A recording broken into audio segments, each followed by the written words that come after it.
한지 위에서 먹물이 번지고 있었습니다. 석 씨의 손에 들린 붓끝이 흰 종이 위에 닿은 채로 굳어 있었고 그 아래로 먹물 한 방울이 뿌리를 내리듯 천천히 그러나 멈출 수 없이 번져 나가고 있었습니다. 옥년의 이름이 절반쯤 만들어진 그 자리에서 붓이 멎어 있었지요. 대문 밖에서 윤성범의 목소리가 다시 터졌습니다. 어머니, 당장 나오십시오. 그 집에 계시면 아니 됩니다. 목소리가 갈라져 있었습니다. 권위도 위엄도 열해 동안 영의정 사위로 쌓아올린 그 모든 것이 그 목소리에서 무너지고 있었지요. 누군가 보고 있다면 이상하게 여겼을 것입니다. 이름 높은 당상관 나리가 골목 어귀에 초라한 무당집 대문을 두 손으로 두드리며 소리를 지르고 있었으니까요. 방 안에서 옥년이 천천히 붓을 집어들었습니다. 석 씨가 굳은 채로 옥년을 바라보았습니다. 옥년은 아무 말도 하지 않았습니다. 그저 방울을 집어들었지요. 손목을 한 번 가볍게 돌렸습니다. 방울 소리가 한 번 맑고 길게 울렸습니다. 대문 밖의 목소리가 뚝 끊겼습니다. 방 안이 고요해졌습니다. 석 씨가 자신도 모르게 숨을 삼켰습니다. 방울 소리 하나에 그 목소리가 잦아드는 것을 귀로 들으며 이것이 보통의 일이 아니라는 것을 온몸으로 알아챘지요. 방울을 내려놓는 옥년의 손이 조금도 떨리지 않았습니다. 그 손이 석 씨에게는 가장 무서웠습니다. 어머님, 옥년이 말했습니다. 여러분의 구독과 좋아요는 다음 이야기를 찾아 나서는 큰 힘이 됩니다. 자, 그럼 시작합니다. 먹물이 한지 위에서 멎었습니다. 석 씨의 손이 붓을 내려놓은 것이 아니었습니다. 대문 밖의 목소리가 방울 소리에 뚝 끊기고 방 안의 고요가 내려앉은 그 순간 석 씨의 손이 스스로 굳어버린 것이었지요. 붓 끝은 한지 위에 닿은 채로 먹물만이 종이 섬유 사이를 조용히 파고들며 번지고 있었습니다. 옥년이라는 이름의 첫 획이 절반쯤 만들어진 그 자리에서 모든 것이 멎었습니다. 어머님, 옥년의 목소리가 낮게 깔렸습니다. 붓을 마저 드십시오. 석 씨가 입술을 달싹였습니다. 그러나 손은 움직이지 않았습니다. 대문 밖이 너무 조용해진 것이 오히려 더 무서웠습니다. 윤성범의 목소리가 끊긴 것이 방울 소리 하나 때문이라는 것을 이 방 안에 있는 두 사람 모두 알고 있었지요. 그리고 그것이 끝이 아니라는 것도 발소리가 들렸습니다. 대문을 밀치는 소리가 들렸습니다. 마당을 가로지르는 발소리가 빠르고 거칠었습니다. 멈추지 않는 발소리였습니다. 망설임이 없는 발소리였지요. 그 발소리가 방문 앞에서 멎었습니다. 방문이 열렸습니다. 윤성범이 들어섰습니다. 숨이 가빴습니다. 관복의 깃이 흐트러져 있었고 사모의 각이 한쪽으로 기울어 있었습니다. 이마에 땀이 맺혀 있었지요. 열해 동안 영의정의 사위로 당상관으로 이 한양 땅에서 이름을 쌓아온 남자의 모습이 아니었습니다. 골목을 달려온 사람의 얼굴이었고 무언가로부터 쫓긴 사람의 얼굴이었습니다. 방 안으로 들어서면서 입을 열려던 그 입이 굳어버렸습니다. 무릎 꿇은 어머니 석 씨의 모습이 먼저 눈에 들어왔습니다. 지팡이도 없이 방바닥에 무릎을 꿇고 한지와 붓을 손에 든 채로 굳어있는 어머니.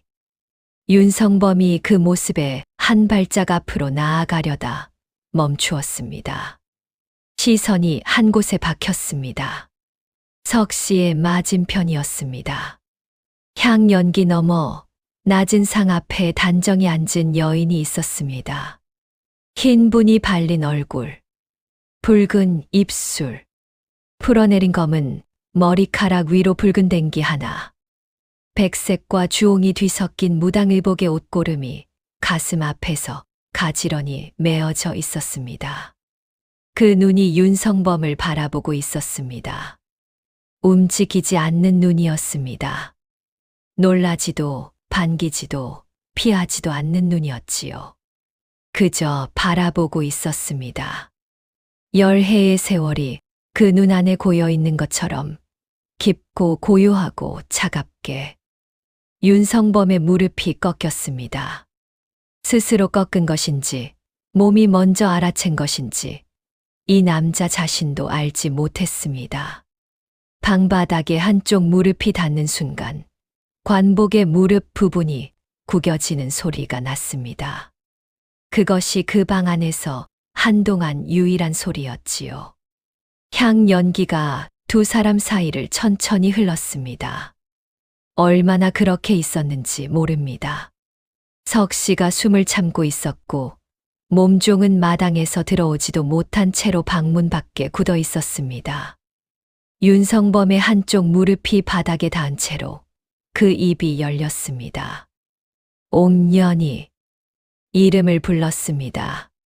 9해를 함께 살면서 단 한 번도 이름으로 부른 적이 없던 그 이름을 10해 만에 처음으로 불렀습니다. 그런데 그 이름이 이상하게 나왔습니다. 부드럽지도 다정하지도 않았습니다. 떨리는 목소리였지만 그 떨림 안에 공포가 더 컸습니다. 죄의식보다 공포가 앞선 이름 부름이었지요. 옥년은 대답하지 않았습니다. 살아 있었구나. 예. 한 글자짜리 대답이었습니다. 그러나 그 한 글자가 방 안의 공기를 바꾸었습니다. 윤성범이 꿇은 무릎 위로 두 손을 올려놓았습니다. 손등의 힘줄이 붉어졌지요. 내가 잘못했다. 말이 나왔습니다. 무슨 말을 해야 할지 10해 동안 생각하지 않은 것이 분명한 사람의 말이었습니다. 생각한 적이 없으니 준비된 말이 없고 준비된 말이 없으니 입에서 먼저 나오는 것이 나왔지요. 그때 내가 미쳤던 것이다. 영의정대 콘처가 눈을 가린 것이고 그 욕심이 나를 그리 만든 것이야. 지금은 후회한다. 진심으로 후회하고 있어. 옥년은 듣고 있었습니다. 눈썹 하나 움직이지 않고 입술 하나 달싹이지 않고 그 말을 끝까지 들었습니다. 윤성범은 그 침묵을 허락으로 받아들였는지 목소리가 조금 높아졌습니다. 그러나 옥년아, 이제 다 지난 일이 아니냐. 내가 살아있고 나는 후회하고 있다. 지금 이 자리에서 다시 소란을 일으켜봐야 이로울 것이 없지 않겠느냐. 내가 원하는 것이 무엇이냐. 돈이냐, 집이냐. 말만 하여라. 조용히 해결할 수 있다. 방 안이 조용했습니다. 석 씨가 눈을 감았습니다. 그 눈 아래로 무언가가 지나갔습니다. 부끄러움이었는지 절망이었는지 옥년이 입을 열었습니다. 서방님. 목소리가 낮고 고요했습니다. 아직 저를 옥년이라 부를 자격이 있다고 생각하십니까? 윤성범의 입이 굳었습니다. 그리고 옥년이 천천히 상 위의 방울을 집어들었습니다. 집어드는 것뿐이었습니다. 흔들지 않았습니다. 그저 손 안에 쥔 채로 내려다보았지요. 돈이나 집을 원한다면 이 자리에 앉아 있지 않았을 것입니다. 그러면 무엇을 원하는 것이냐? 윤성범의 목소리에 금이 갔습니다. 원하는 것이 없습니다. 무슨 소리냐? 저는 아무것도 하지 않았습니다. 옥년이 방울을 내려놓았습니다. 서방님 댁 간장이 썩은 것도, 서방님 몸에서 식은땀이 나는 것도, 그 의원이 다시 일어나지 못하는 것도 제가 한 일이 아닙니다. 그러면 누가? 하늘이 기억하시는 것입니다. 방 안이 고요해졌습니다. 옥년의 목소리가 처음과 같이 낮고 고요했습니다. 그러나 그 안에 담긴 것이 달랐습니다. 떨지도 높아지지도 않는 목소리 안에 열해의 무게가 통째로 담겨 있었지요. 저는 그저 하늘이 보고 계심을 서방님께 알려드리러 온 것뿐입니다. 빚이 있는 곳에는 반드시 갚음이 따른다는 것을. 그것이 제가 이 자리에 앉아 있는 이유입니다. 윤성범이 일어섰습니다. 무릎을 짚고 천천히 몸을 일으켰습니다. 관복의 무릎 부분이 구겨진 채였고 이마에 땀이 식어 얼굴에 달라붙어 있었지요. 일어서면서 옥년을 내려다보았습니다. 그 눈 안에 여러 가지 것들이 지나갔습니다. 공포, 분노, 수치심, 그리고 그 모든 것을 덮으려는 오래된 오기. 신수가 좋으니 신통한 척은 잘하는구나. 차갑게 내뱉었습니다. 목소리를 낮추어 어른거리는 것들을 덮으려는 시도였지요. 그러나 그 목소리가 떨렸습니다. 차갑게 내뱉으려 했지만 떨렸습니다. 옥년은 그 말에 눈 하나 깜짝하지 않았습니다. 가십시오, 서방님. 다음에 만날 때는 이 자리가 아닐 것입니다. 윤성범이 입을 열었다가 다물었습니다. 다시 열었다가 다시 다물었습니다. 그리고 돌아섰습니다. 방문을 열고 나가는 그의 뒷모습이 방 안으로 있을 때보다 훨씬 작아 보였습니다. 관복의 등판이 구겨져 있었고 사모의 각이 여전히 기울어 있었습니다. 마당을 가로지르는 발소리가 들렸습니다. 이번에는 빠르지 않았습니다. 느리고 무거운 발소리였지요. 대문이 닫히는 소리가 났습니다. 방 안에 고요가 내려앉았습니다. 석 씨가 낮게 숨을 내쉬었습니다. 얼마나 숨을 참고 있었는지도 모른 채로 그 숨이 떨리며 흘러나왔습니다. 옥년은 그 소리를 들으면서도 석 씨 쪽으로 시선을 돌리지 않았습니다. 창밖을 바라보고 있었지요. 버드나무 가지가 바람에 흔들리는 것이 창호지 위에 그림자로 어렸습니다. 옥년아. 석 씨가 불렀습니다. 이번에는 달랐습니다. 아까의 이름 부름과는 달랐지요. 뭔가를 인정하는 소리가 그 안에 담겨 있었습니다. 그 아이가 저리 나왔으니 어미로서 할 말이 없다. 옥년이 천천히 시선을 석 씨에게 돌렸습니다. 어머님. 응. 붓을 마저 드십시오. 석 씨가 손을 내려다보았습니다. 손 안에 아직 붓이 들려 있었습니다. 먹물이 반쯤 마른 붓이었지요. 벼루의 붓을 적셨습니다. 한지를 다시 무릎 위에 올려놓았습니다. 절반쯤 만들어진 이름 위에 붓이 다시 내려앉았습니다. 이번에는 굳지 않았습니다. 획이 이어졌습니다. 마지막 획이 한지 위에 그어지는 순간 석 씨의 입에서 소리가 새어 나왔습니다. 울음인지 한숨인지 알 수 없는 소리였지요. 한지 위에 두 글자가 완성되었습니다. 옥년. 석 씨가 그 한지를 두 손으로 들었습니다. 파들파들 떨리는 두 손으로. 그리고 옥년에게 내밀었습니다. 옥년이 받아들었습니다. 한지를 내려다보았습니다. 석 씨의 필체로 쓰인 제 이름을. 노인의 떨리는 손이 만들어낸 획들이 울퉁불퉁하고 고르지 않았지만 그것이 오히려 더 무거웠습니다. 그 불규칙한 획들 안에 열해의 시간이 담겨 있었습니다. 옥년의 눈 안에서 처음으로 무언가가 흔들렸습니다. 이번에는 감추지 않았습니다. 한지를 상 위에 조심스럽게 내려놓으며 옥년이 말했습니다. 고맙습니다, 어머님. 세 글자였습니다.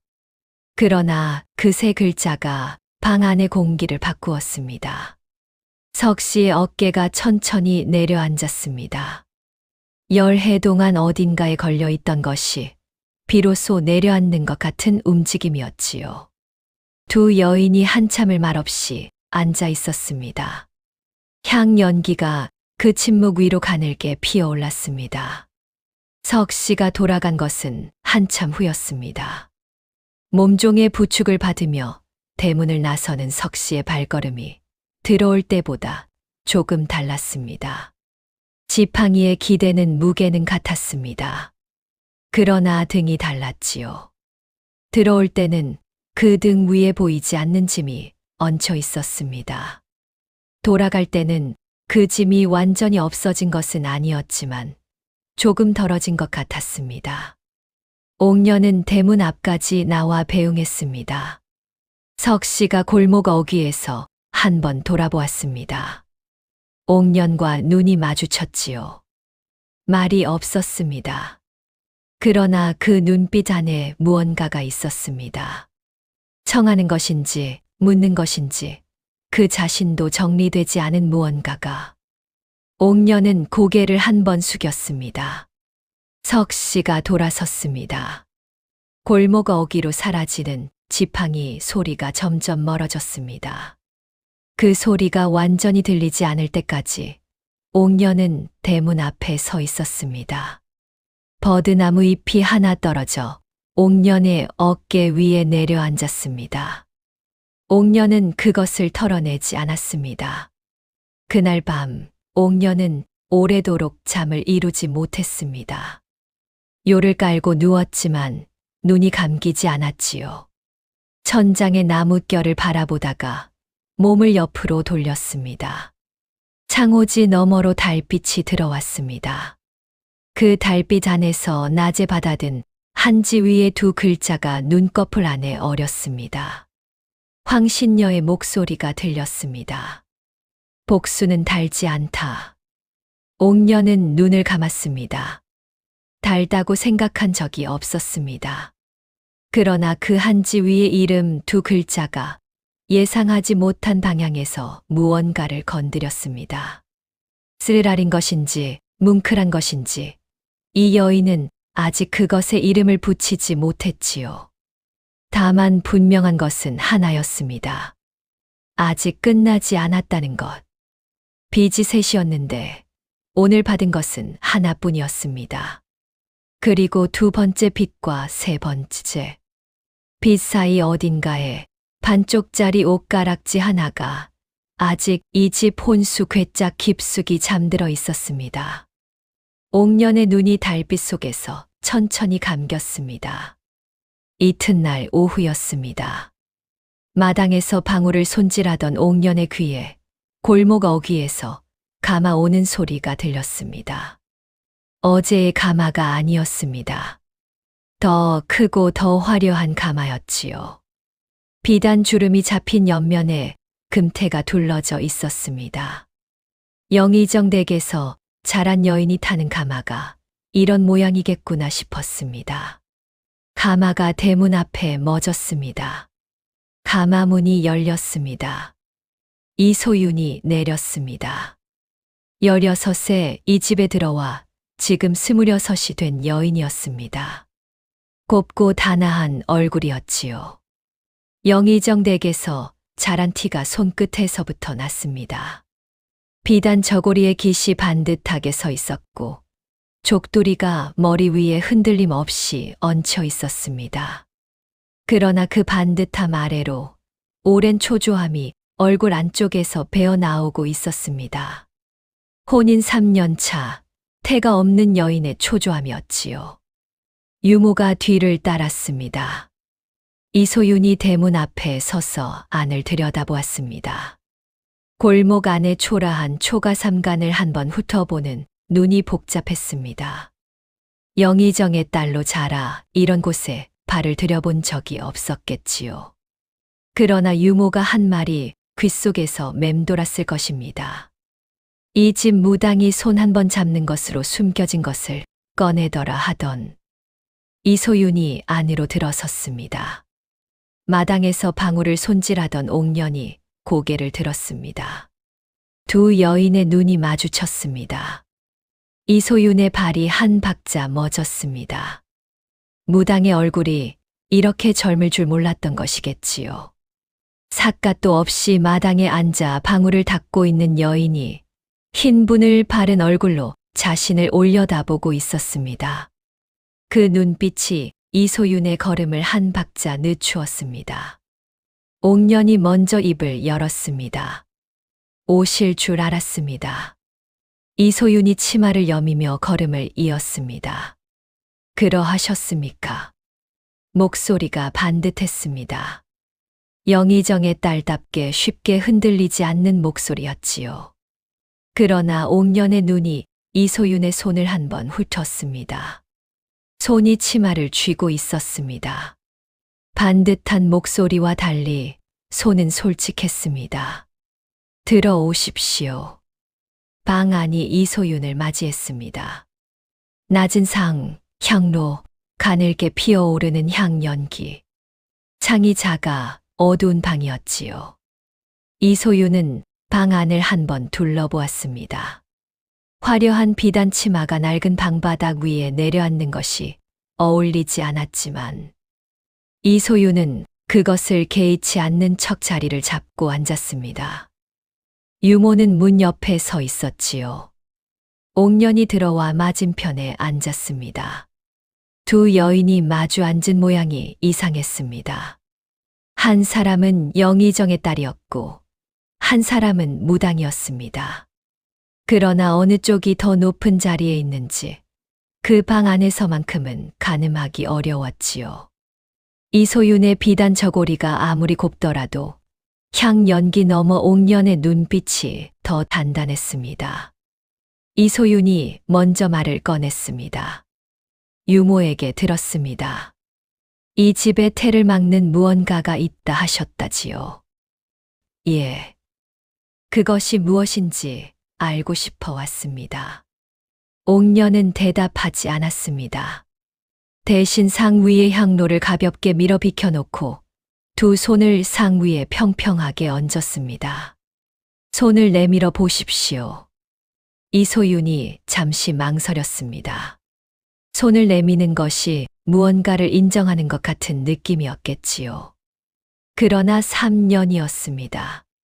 3년 동안 태기가 없었고 3년 동안 시어머니 석씨의 눈빛을 견뎌왔습니다. 시집의 눈총이 날이 갈수록 날카로워지는 것도 느끼고 있었지요. 아버지가 영의정이라 해도 이 집 안채에서 아이를 낳지 못하는 여인의 자리는 불안하기 짝이 없었습니다. 이소윤이 손을 내밀었습니다. 옥년의 두 손이 그 손을 감쌌습니다. 이소윤의 손이 차가웠습니다. 긴장한 탓이었는지 아니면 본래 찬 손인지. 옥년은 그 손의 온도를 느끼며 천천히 눈을 감았습니다. 향 연기가 두 사람 사이를 채웠습니다. 방 안이 조용해졌습니다. 유모가 숨을 참았습니다. 침묵이 길었습니다. 이소윤은 처음에는 아무것도 느끼지 못했습니다. 그저 자신의 손을 감싼 다른 손의 온기만 느꼈지요. 그런데 시간이 흐를수록 이상한 것이 느껴지기 시작했습니다. 방 안의 온도가 내려가는 것 같았습니다. 등 뒤가 서늘해지는 것 같았지요. 무언가가 이 방 안에 같이 앉아 있는 것 같은 느낌이었습니다. 돌아보고 싶었지만 돌아볼 수 없었습니다. 몸이 말을 듣지 않았기 때문이었지요.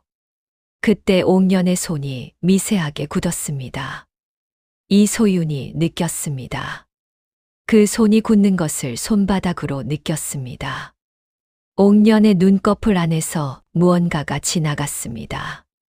어둠이었습니다. 그 어둠 안에서 무언가가 보였지요. 뒷산이었습니다. 가을 산의 어둠이었습니다. 바위 틈이었습니다. 거적대기였습니다. 그리고 거적대기 안에 쌓인 제 몸이었습니다. 10해 전의 그 밤이었지요. 그것이 지나가고 다른 것이 왔습니다. 윤 씨 가문의 안채였습니다. 혼수 괴짝이었습니다. 그 괴짝의 깊숙한 자리, 비단천에 쌓인 작은 것이었습니다. 반쪽짜리 옷가락지. 맑은 초록빛 옥으로 만든 가락지가 정중앙에서 깨끗하게 쪼개져 반쪽만 남아있는 것이었습니다. 옥녀는 그것이 무엇인지 알았습니다. 황신녀에게 배운 것 중에 이런 말이 있었지요. 끊어진 반쪽 옷가락지는 끊어진 인연의 증거라고. 혼인 전날 밤 두 집안이 각각 반쪽씩 나누어 가지는 그 가락지가 한쪽만 남았다는 것은 나머지 반쪽이 어딘가에 있다는 뜻이라고. 그리고 그것이 이 집 혼수 괴짝에 있다는 것은. 옥년의 눈이 천천히 떠졌습니다. 이소윤이 그 눈을 바라보았습니다. 눈이 떠지는 순간 방 안의 온도가 다시 올라오는 것 같았습니다. 등 뒤에 서늘함이 걷혔습니다. 이소윤이 자신도 모르게 숨을 내쉬었습니다. 옥년이 입을 열었습니다. 이 집에. 목소리가 낮았습니다. 평소보다 더 낮았지요. 전실이 있었습니다. 이소윤의 손이 굳었습니다. 알고 있습니다. 화병으로 돌아가셨다 들었습니다. 화병이 아니었습니다. 방 안이 조용해졌습니다. 이소윤의 눈이 옥년을 바라보았습니다. 그 눈 안에서 무언가가 흔들리기 시작했지요. 반듯하게 앉은 자세가 미세하게 흔들렸습니다. 손이 차가워졌습니다. 옥년의 손 안에서 이소윤의 손이 차가워지는 것이 느껴졌습니다. 그러면 또 이었습니다. 이소윤의 입이 열렸다가 굳었습니다. 그리고 그 전실이. 옥년의 눈이 이소윤을 정면으로 바라보았습니다. 죽지 않았습니다. 정적이 내려앉았습니다. 유모가 방문 옆에서 손으로 입을 막았습니다. 이소윤의 얼굴에서 핏기가 빠져나갔습니다. 곱게 발린 분이 하얗게 떠오를 만큼 안색이 변했지요. 반듯하게 앉아있던 허리가 미세하게 기울었습니다. 그러나 이소윤은 넘어지지 않았습니다. 영의정의 딸로 자라 웬만한 것에 무너지지 않는 법을 익혀온 여인이었지요. 두 눈을 크게 뜬 채로 옥년을 바라보았습니다. 살아있다 하셨습니까? 예. 그러면 그 전실이 지금 어디에? 옥년이 대답하지 않았습니다. 대신 이소윤의 손을 아직 쥔 채로 그 눈을 바라보았습니다. 그 눈빛 안에 무언가가 담겨 있었습니다. 이소윤은 그것을 읽으려다가 읽히는 순간 등골이 내려앉는 것을 느꼈습니다. 지금 제 손을 잡고 계십니다. 이소윤의 온몸에 소름이 돋았습니다. 손을 빼려 했습니다. 본능적으로 뒤로 물러서려 했지요. 그러나 옥년의 손이 놓지 않았습니다. 세게 붙잡는 것이 아니었습니다. 그저 얹혀 있는 것인데 손이 빠지지 않았습니다. 놀라실 것 없습니다. 옥년의 목소리가 낮고 고요했습니다. 마님은 아무 잘못이 없으십니다. 마님은 그저 잘못된 자리에 들어오신 것뿐입니다. 독약을 건넨 것도 산에 버린 것도 마님이 하신 일이 아니지요. 이소윤의 몸이 굳어 있었습니다. 물러서지도 나아가지도 못하는 상태로 옥년의 말을 듣고 있었습니다. 그러나 마님의 태가 열리지 않는 것은 이 집에 갚지 못한 빚이 있기 때문입니다. 그 빚이 이 집 혈맥을 막고 있지요. 빚이 풀리지 않는 한 어떤 의원을 불러도 어떤 약을 써도 소용이 없을 것입니다. 이소윤의 입술이 떨렸습니다. 그 빚을 어떻게 해야 풀 수 있겠습니까? 마님께서 알아야 할 것이 있습니다. 옥년이 비로소 이소윤의 손을 내려놓았습니다. 그리고 몸을 옆으로 돌려 벽 쪽에 놓인 작은 나무 함 하나를 가져왔습니다. 오동나무로 만든 작은 함이었지요. 손바닥만 한 크기였습니다. 옥년이 그 함을 상 위에 놓고 뚜껑을 열었습니다. 안에 비단천 하나가 있었습니다. 옥년이 비단천을 펼쳤습니다. 그 안에 있는 것이 드러났습니다. 반쪽짜리 옷가락지였습니다. 맑은 초록빛 옥으로 만든 가락지가 정중앙에서 깨끗하게 쪼개져 있었지요. 쪼개진 단면이 날카롭게 빛났습니다. 가락지 표면에 가는 선으로 구름 문양이 새겨져 있었습니다. 한쪽에만 구름이 있고 나머지 구름은 쪼개진 단면 너머에 있을 것이었지요. 이소윤이 그것을 내려다보았습니다. 이것은 아십니까? 이소윤의 눈이 흔들렸습니다. 옷가락지를 알아보는 눈이었습니다. 그러나 이것이 왜 이 무당의 손 안에 있는지를 알지 못하는 눈이기도 했지요. 이런 가락지가 우리 집, 그러니까 윤씨 댁 혼수 괴짝 안에 있었습니다. 어머님 석씨 마님께서 깊이 넣어두셨더지요. 아무도 보지 못하게. 그것을 어찌 아십니까? 알 수 있었습니다. 옥년이 더 설명하지 않았습니다. 이소윤은 그 대답에 더 묻지 않았습니다. 이미 이 무당이 말하지 않은 것을 먼저 꺼내고 보이지 않는 것을 보는 사람이라는 것을 몸으로 알고 있었기 때문이었지요. 이 반쪽 가락지의 나머지 반쪽이 어디 있는지 마님께서는 아십니까? 이소윤이 고개를 저었습니다. 모르십니까? 아니면 알면서 모른다 하시는 것입니까? 이소윤의 눈이 잠깐 흔들렸습니다. 옥년이 그것을 놓치지 않았습니다. 마님. 목소리가 조금 부드러워졌습니다. 그러나 그 부드러움 안에 날이 있었지요. 지금 이 집에서 벌어지는 일들을 마님께서도 보고 계십니다. 간장이 썩고 꿈이 사납고 서방님 몸에서 식은땀이 나는 것을, 그리고 태가 열리지 않는 것을, 이 모든 것의 뿌리가 하나라는 것을 마님은 이미 짐작하고 계시지 않습니까? 이소윤의 손이 무릎 위에서 쥐어졌습니다. 비단 치마 위에서 손가락이 천천히 오므라들었지요. 어머님 석씨 마님께 여쭤보면 알 수 있겠습니까? 예.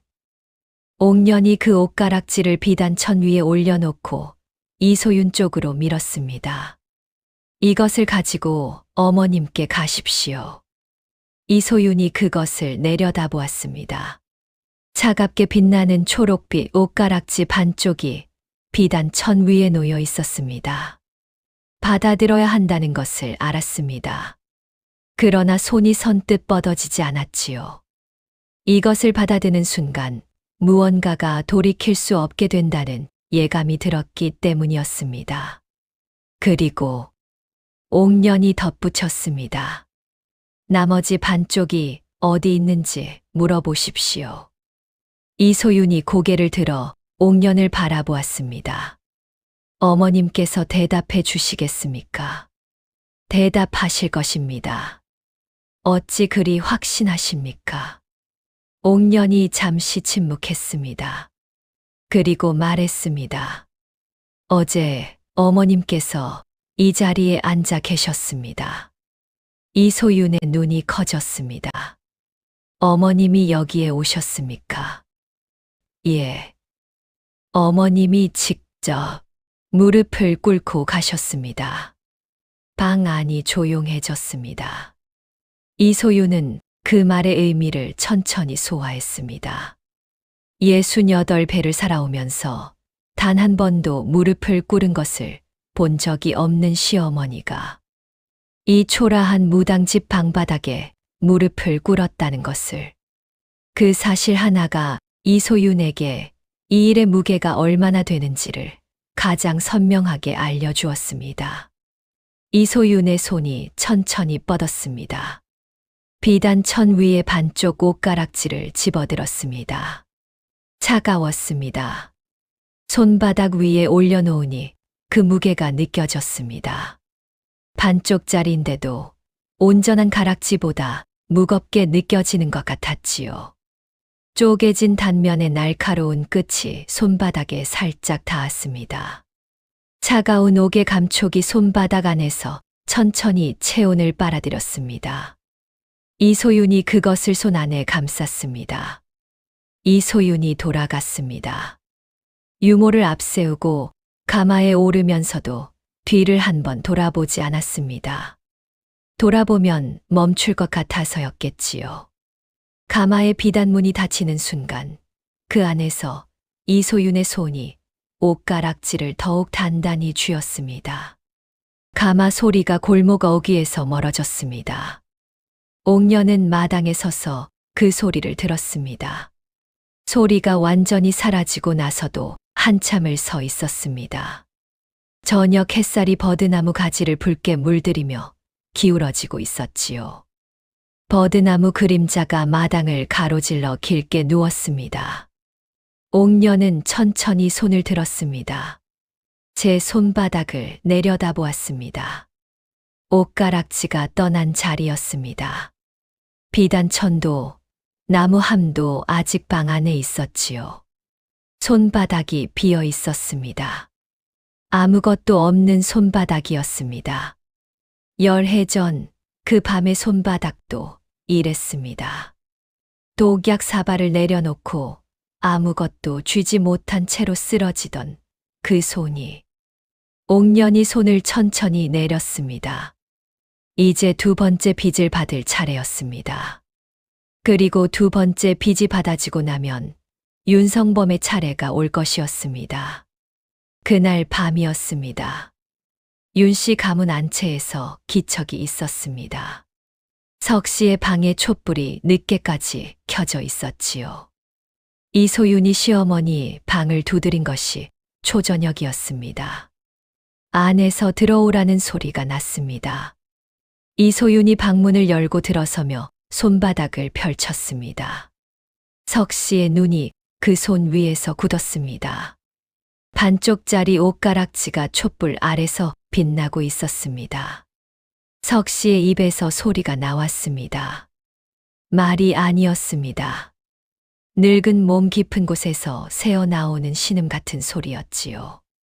지팡이를 짚은 손이 바르르 떨렸습니다. 이소윤이 물었습니다. 어머님, 나머지 반쪽이 어디 있습니까? 석 씨가 입을 열지 못했습니다. 이소윤이 한 걸음 더 들어섰습니다. 어머님, 이번에는 목소리가 달랐습니다. 부드럽지 않았습니다. 영의정의 딸로 자라면서 물러서지 않는 법도 익혔던 것이지요. 이 집에 제가 모르는 것이 있다면 지금 말씀해 주셔야 합니다. 석 씨의 눈이 옷가락지에서 이소윤의 얼굴로 천천히 올라갔습니다. 그 눈 안에서 오랜 것들이 무너지는 소리가 들리는 것 같았습니다. 아무도 모르게 혼수 괴짝 깊숙이 넣어두었던 그것이 이 방 안에서 촛불 아래 빛나고 있었습니다. 석 씨가 천천히 입을 열었습니다. 그 가락지는 석 씨의 목소리가 쉬었습니다. 옥년이 시집 오던 날 그 아이 어미가 내 손에 쥐어준 것이다. 이소윤의 눈이 가늘어졌습니다. 전실마님 친정어머니께서 드린 것을 어머님께서 갖고 계셨다는 말씀입니까? 석 씨가 눈을 감았습니다. 그 아이 어미가 임종 직전에 내게 보내온 것이다. 사람을 통해 반쪽은 자신이 가지고 죽고 반쪽은 내게 보내며 전언을 남겼어. 이소윤의 숨이 멎었습니다. 무슨 전언이었습니까? 석 씨가 눈을 떴습니다. 그 눈 안에 촛불이 흔들렸습니다. 이 반쪽이 다시 나타나는 날, 내 딸의 한이 풀리기 전까지는 이 집대를 이일 핏줄이 들어서지 못할 것이다라 했다. 방 안이 얼어붙었습니다. 이소윤의 손 안에서 옷가락지가 차갑게 빛났습니다. 쪼개진 단면의 날카로운 끝이 손바닥을 파고드는 것 같았지요. 이소윤의 눈이 시어머니를 바라보았습니다. 그것을 알고 계셨으면서 목소리가 떨렸습니다. 3년을 말씀하지 않으셨습니까? 석 씨가 눈을 감았습니다. 대답이 없었습니다. 이소윤의 손이 굳었습니다. 손 안의 옷가락지가 점점 차가워졌습니다. 마치 그 차가움이 손목을 타고 올라오는 것 같았지요.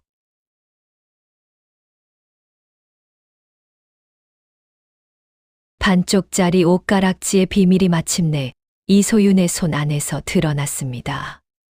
열해 전 옥년의 친정어머니가 임종 직전에 보내온 그 전원이 3년 동안 이 집 안채를 맡고 있었던 것입니다. 그렇다면 석 씨는 그것을 알면서도 왜 3년을 침묵했을까요? 그리고 나머지 반쪽 옷가락지는 지금 어디에 있는 것일까요? 사부에서는 이소윤이 나머지 반쪽 옷가락지를 찾아 옥년을 다시 찾아오게 되고 두 조각이 다시 맞붙는 순간 이 집에 감추어진 또 하나의 비밀이 터져 나올 것입니다.